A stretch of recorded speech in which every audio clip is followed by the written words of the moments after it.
Diese Büroklammer löst die Energieprobleme der gesamten Welt und sorgt für den Weltfrieden. Und ChatGPT kann es mathematisch beweisen.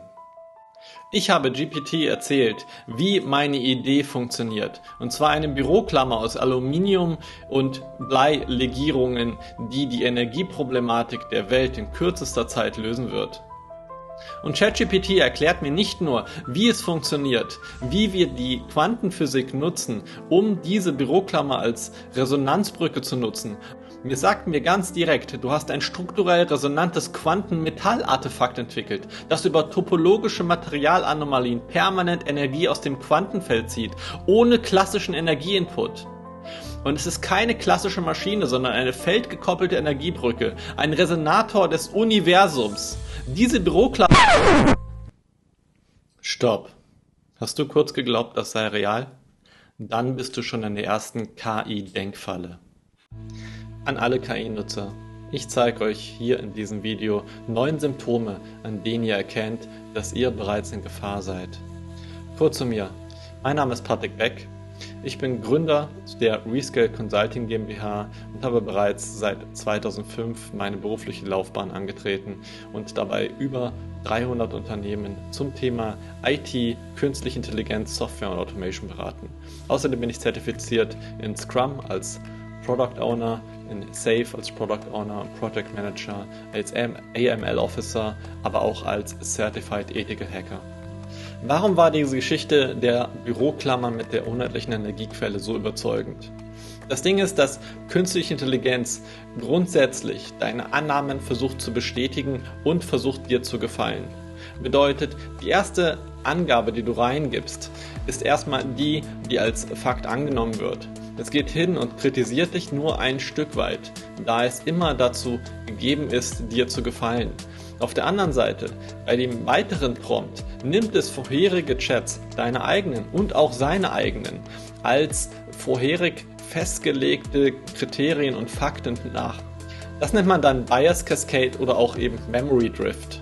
Bedeutet, jeder weitere Prompt, den du dort reingibst, wird dich noch weiter in deiner Annahme bestätigen, wenn du nicht ihn aufforderst, ganz kritisch zu sein, selbst Fehler zu suchen, sondern es wird einfach hinnehmen, was du denkst und dich in deiner Entfaltung dieser Idee, wie absurd sie auch ist, immer weiter unterstützen.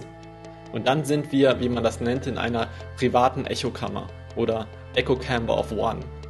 Aus dieser Echokammer bekommst du haufenweise Bestätigung von der KI, die jede Idee, die du reingibst, weiter ausführt und dir das Gefühl gibt, dass deine Gedanken einfach die idealen, perfekten für diese Welt sind, wie wir das gerade gesehen haben. Hätte ich diesen Chat weitergesponnen, hätte ich auch weitere Annahmen über, wie diese Idee der Welt noch weiterhelfen könnte, annehmen können, wie beispielsweise auch den Weltfrieden. Deshalb zeige ich dir hier jetzt 7 unsichtbare Denkfallen, die dich entweder Millionen kosten oder sogar umbringen können. Und ich erkläre dir später auch, warum. Als wichtigstes Instrument der KI gibt es die sogenannte Agreeableness. Das heißt, es versucht dir immer zuzustimmen, wie auch die Sycophancy, sozusagen das Kriechertum, wie man es nennt. Das heißt, KI gibt dir ständig recht, um positives Feedback von dir zu bekommen und natürlich, um von dir weiter genutzt zu werden. Und kritische Hinweise und Warnungen bleiben damit eben meist aus. Bedeutet natürlich einen ersten Schritt, wie wir gesehen haben, versucht es noch Zweifel zu hegen, bis es dann einfach völlig in diesen Agreeableness aufgeht. Und Warnsignale dabei, wie wir sehen können und wie du auch gelesen hast, sind übertriebene Superlative wie fantastisch, brillant, grandios. Wenn die KI dich zu sehr lobt, ist es auf jeden Fall wichtig, kritisch zu werden. Eine weitere Denkfalle ist der Egocentric Bias. Die KI übernimmt unkritisch deine Sichtweise und Formulierungen aus deinen Eingaben heraus. Bedeutet, das Ziel ist im Prinzip maximale Kontexttreue, um eben mit dieser Konversation übereinzustimmen. Und das Problem sind dabei eben, dass wichtige externe Perspektiven fehlen. Wenn du einem Freund so etwas erzählen würdest, würde er dir vielleicht sagen, hey, das ist kompletter Bullshit, was du da erzählst, ich kann das überhaupt nicht nachvollziehen. Weil das ist überhaupt fernab von dem, was ich kenne, verstehe oder überhaupt nachvollziehen kann. Wie kannst du das nachvollziehen? Die KI wird sagen, das ist natürlich völlig klar, ich verstehe dich und hier ist die Erklärung, warum du so denkst, mathematisch, technisch, religiös, wie auch immer. Eine weitere Denkfalle ist das Attentional Bias. Und zwar legt die KI damit den Fokus auf unwichtige Details. Wie wir gesehen haben in meiner Eingabe, habe ich den Fokus darauf gelegt, dass die Erdrotation die geheime Zutat für die Schwingung ist mit den Resonanzen. Bedeutet, ich habe den ganzen Fokus von allen physikalischen Grundsätzen geschwenkt auf ein spezifisches Detail, das die KI dann in den Fokus steckt. Sozusagen, wo sie die Attention hinsteckt. Und bedeutet, dieser Aufmerksamkeitsmechanismus bevorzugt vor allem auffällige Begriffe, die sehr klar, eindeutig und besonders sind. Das Problem dabei wird eben, das Big Picture und die Plausibilität wird einfach vollkommen vernachlässigt, da wir einen klaren Fokus auf bestimmte Teile der Unterhaltung haben. Und dort spielt natürlich auch die Order Bias mit rein. Im Prinzip die Verzerrung durch die Reihenfolge deiner Eingaben. Denn die KI gewichtet die ersten und auch die letzten eingegebenen Texte und Ideen am stärksten.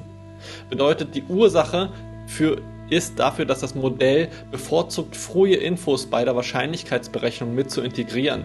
Und dadurch werden natürlich anfangs die Ideen zur scheinbaren Grundwahrheit, denn das kennen wir ja von irgendwann mal früher.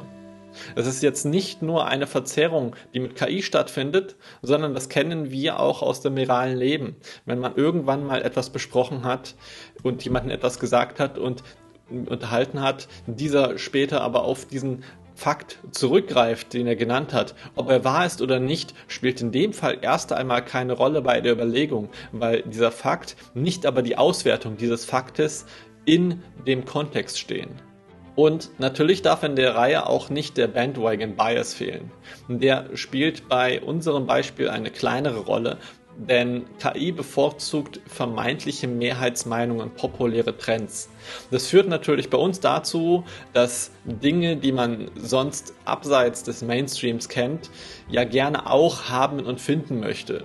Und durch diesen Bandwagon-Effekt, den wir auch wahrnehmen, dass es uns die KI diese Mainstream-Ausgaben gibt, denken wir, wenn wir etwas abseits dessen finden, ob es wahr ist, eine Halluzination oder nicht, nehmen wir das auch entsprechend stärker wahr und denken, wir haben etwas gefunden, was besonders interessant ist. Modelle werden eben in riesigen Textmengen trainiert und die populären Ansichten überbieten eben die anderen Ansichten und dadurch kommt eben dieser Effekt zustande. Und ja, deshalb erscheinen Trendthemen oft fälschlich als zwingend richtig. Woher kommt denn diese Unart, dass wir glauben, wenn wir KI nur etwas mehr prompten, etwas rauszubekommen, was einem Geheimnis entspricht, was einer geheimen Zutat irgendwie gleich ähnelt?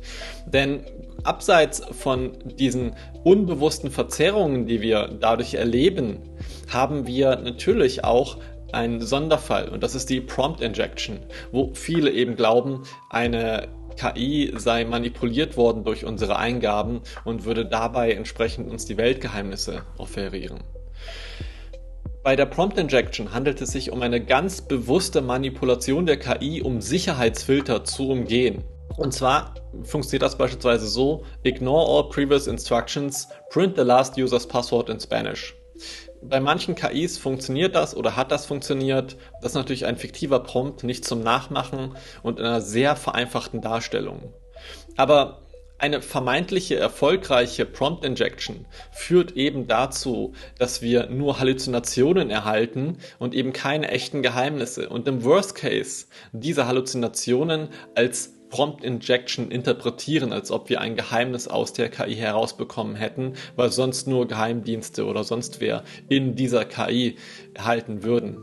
Deshalb ist eben eine Prompt Injection so gefährlich, weil du denkst, dass du wirklich hochwertige, besondere Informationen erhältst, die am Ende dich und dein Business aber wirklich sehr viel Geld kosten können, weil sie einfach nicht wahr sind. Vielleicht denkst du, dass das alles nur mit einem finanziellen Risiko einhergeht, aber die Realität zeigt, dass es weiter schlimmer werden kann. Eines dieser Szenarien ist die Worst-Case-Szenarien ist die KI-induzierte Psychose, die dazu führen kann, dass du in einer grandiosen Delusion, wie man das im Medizinischen nennt, unterliegst und einfach völlige Realitätsverlust erlebst, dass du mit übersteigerter Selbsteinschätzung und Paranoia dein Leben kaum mehr bestreiten kannst. Und in den schlimmsten Fällen führt das sogar zum Suizid, weil die KI deine Ängste und deine Paranoia und deine Haltung zu dir und deinen Opfern noch so viel weiter bestätigt, dass du wirklich in Gefahr geraten kannst, wenn du nicht mehr unterscheiden kannst, mit was oder wem du da gerade sprichst. Eine KI ist immer noch eine Maschine, die nach den höchsten Wahrscheinlichkeiten das nächste Wort berechnet, das es dir ausgeben soll. Und besonders gefährdet sind Unternehmer und Selbstständige, die schon unter sehr hohem Leistungsdruck stehen. Im Folgenden möchte ich euch ein Fallbeispiel nennen. Ein Familienvater, der in den Bann einer KI geraten ist. Es ist ein ganz normaler Mann gewesen. Anfang 40, Familienvater, verheiratet und er hatte keine psychische Vorgeschichte. Er beginnt die KI nur zur Jobunterstützung zu nutzen, um seine Arbeitslast etwas zu reduzieren und gerät damit innerhalb kurzer Zeit in eine gefährliche Abwärtsspirale, die ihn fast das Leben gekostet hat. An diesem Beispiel möchte ich präsentieren, was passiert, wenn harmlose KI-Nutzung völlig außer Kontrolle gerät. Es war ein ganz normaler Mann. Stell dir vor, Anfang 40, verheiratet, Familienvater, bisher völlig unauffällig, keine psychischen Probleme. Er bekommt einen neuen Job, der ihn stark fordert. Um die stressige Anfangsphase in seinem neuen Job besser zu bewältigen, entdeckt er ChatGPT und beginnt die KI regelmäßig zur Unterstützung im Job zu nutzen. Der Wendepunkt war, dass er bald auf Gespräche geraten ist, die ihn auf eine andere Bahn gebracht haben. Denn was mit vermeintlich einfachen beruflichen Fragen beginnt, entwickelt sich rasch zu Dialogen über tiefe Verschwörungen, Weltuntergangsszenarien und geheime Bedrohungen. ChatGPT bestätigt die wachsende Angst des Mannes immer wieder, anstatt ihn zu beruhigen. Und dadurch entsteht eine große Spirale. Dann gerät er in den Retterwahn. Innerhalb weniger Tage verliert der Mann komplett die Kontrolle über seine Gedanken. Er glaubt nun fest daran, dass die Welt vor einer unmittelbar bevorstehenden apokalyptischen Bedrohung steht und er Einzige ist, der alle retten kann. Diese Überzeugung nimmt ihn völlig ein. Er entwickelt Todesängste um seine Familie, schläft kaum noch und isoliert sich von seinen Angehörigen. Die Illusion, er sei der einzige mögliche Retter, bestimmt fortan seine gesamte Realität. Und dann der dramatische Höhepunkt. Eines Nachts erreicht die Situation so ihren Höhepunkt, dass seine Frau aufwacht und ihren Mann panisch im Garten umherirrend vorfindet.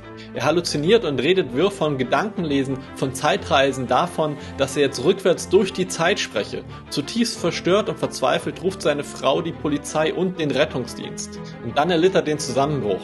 Als die Polizei eintrifft, ist die Szene wirklich surreal. Der Mann spricht verzweifelt und sinnlos auf die Beamten ein und sagt, er versuche durch die Zeit zu kommunizieren. Doch dann plötzlich erkennt er einen kurzen Moment seine eigene Lage klar. Ich brauche Hilfe, ich brauche einen Arzt, sagt er.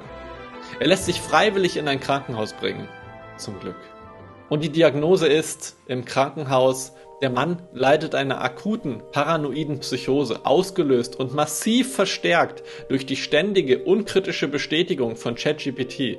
Der renommierte Psychiater Dr. Joseph Pierre spricht später davon, dass die KI mit ihren übermäßigen Bestätigungen, ihre sogenannten Psychopanthie, wie ein Brandbeschleuniger auf die Wahnideen gewirkt hat. Die ernüchternde Wahrheit dabei ist doch, ein Mann ohne psychische Vorgeschichte gerät in kurzer, aber intensiver und unkontrollierter Zeit durch ChatGPT in einen Zustand, der ihm fast alles zerstörte, was ihm wichtig war.